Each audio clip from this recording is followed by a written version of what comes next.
మన దేశంలో కేవలం నాగపంచమి రోజున మాత్రమే ఒక ఆలయం తెరుచుకుంటుంది.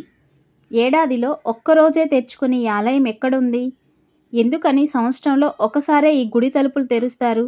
దీని వెనుక రహస్యాలేంటి అనే విషయాలని ఇప్పుడు తెలుసుకుందాం. ప్రతి ఏడాది శ్రావణ మాసంలోని శుద్ధ పంచమి నాడు నాగదేవతలకు ప్రత్యేక పూజలు నిర్వహిస్తారు. ఈ ఏడాది ఆగస్టు 9వ తేదీన శుక్రవారం రోజున నాగపంచమి పండుగను జరుపుకోనున్నారు. ఈ పర్వదినాన కొన్ని ప్రాంతాల్లో తమ ఇళ్ల గోడలపై పాము బొమ్మలు లేదా ఫోటోలను ఉంచి ప్రత్యేక పూజలు చేస్తారు. అదేవిధంగా నాగదేవునితో పాటు పరమేశ్వరుడికి కూడా ప్రత్యేక పూజలు నిర్వహిస్తారు. మధ్యప్రదేశ్ రాష్ట్రంలోని ఉజ్జయిని శ్రీ మహాకాళేశ్వర ఆలయంలోని 2వ అంతస్తులో ఉన్న శ్రీ నాగచంద్రేశ్వర ఆలయ తలుపులు ఏడాదిలో కేవలం ఒక్కసారి మాత్రమే తెరుచుకుంటాయి. అది కూడా నాగపంచమి రోజు పండగ వేళ మాత్రమే తెరుచుకుంటాయి. ఈ పవిత్రమైన రోజున ఆలయంలో పూజలు చేసి భక్తుల దర్శనం చేసుకున్న అనంతరం మళ్ళీ ఆలయ తలుపులు మూసేస్తారు. ఈ నేపథ్యంలో ఈ ఆలయం శ్రావణ మాసంలో శుక్ల చతుర్థి నాడు అర్ధరాత్రి 12 గంటల నుంచి నాగపంచమి రోజున అర్ధరాత్రి 12 గంటల వరకు తెరిచి ఉంటుంది. అందుకే ఈ ఆలయంలో అర్ధరాత్రి నుంచే భక్తుల రద్దీ విపరీతంగా పెరుగుతుంది.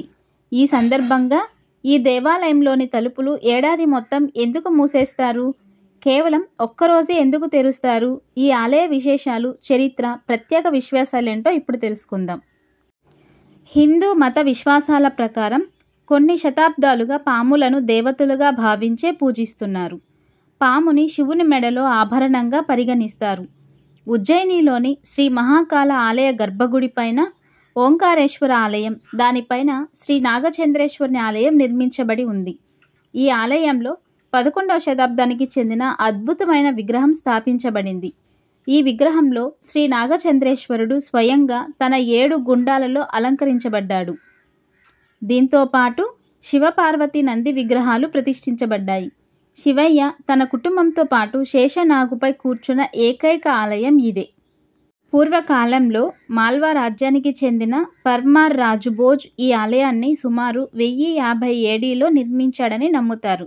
దీని తర్వాత మహాకాళ ఆలయాన్ని సింధియా కుటుంబానికి చెందిన మహారాజ్ రానోజ్ సింధియా 1732లో పునరుద్ధరించారు. శ్రీ నాగచంద్రేశ్వర భగవాన్ విగ్రహాన్ని నేపాల్ నుంచి ఇక్కడికి తీసుకొనొచ్చి ప్రతిష్ఠించారు. ఈ విగ్రహాలలో శివుడు తన 2 కుమారులు గణేష్, కార్తికేయులతో పాటు కలిసి కూర్చున్నారు. ఈ విగ్రహం పైభాగంలో సూర్యచంద్రుల విగ్రహాన్ని సైతం మనం చూడవచ్చు. పురాణాల ప్రకారం సాధారణంగా శివయ్య మెడ భుజాల మీద పాము చుట్టుకొని ఉంటుంది. కానీ ఒక్క ఉజ్జయినిలో మాత్రమే శేషనాగుపై శివపార్వతుల విగ్రహం కనిపిస్తుంది. ప్రపంచంలో ఎక్కడా ఇలాంటి విగ్రహం లేదని చాలామంది నమ్మకం. ఈ విగ్రహాన్ని దర్శనం చేసుకుని లోపలికి ప్రవేశించగానే శ్రీ నాగచంద్రేశ్వరుని ప్రధాన విగ్రహం అంటే శివలింగం కనిపిస్తుంది. నాగపంచమి రోజున శ్రీ నాగచంద్రేశ్వర మహాదేవుని ఆలయం 24 గంటల పాటు భక్తులకు దర్శనమిచ్చేందుకు అందుబాటులో ఉంటుంది.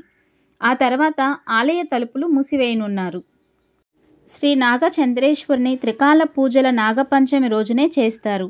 అర్ధరాత్రి 12 గంటలకి ఈ ఆలయ తలుపులు తెరిచిన తర్వాత మహంత్ పూజలు నిర్వహిస్తారు. ఆ తర్వాత 12 గంటల పాటు పూజలు చేస్తారు. అనంతరం నాగపంచమి రోజున అర్ధరాత్రి 12 గంటలకు అఖండ పూజలు చేసి ఆలయ తలుపులు మూసివేస్తారు. కేవలం ఏడాదికొక్కసారి, అది నాగపంచమి రోజే తెరుచుకునే ఆలయాన్ని తప్పక మీరు దర్శించి పునీతులు కండి. ఈ వీడియో మీకు నచ్చినట్లయితే వీడియోని లైక్ చేసి ఛానల్ని సబ్స్క్రైబ్ చేయండి. Thank you for watching.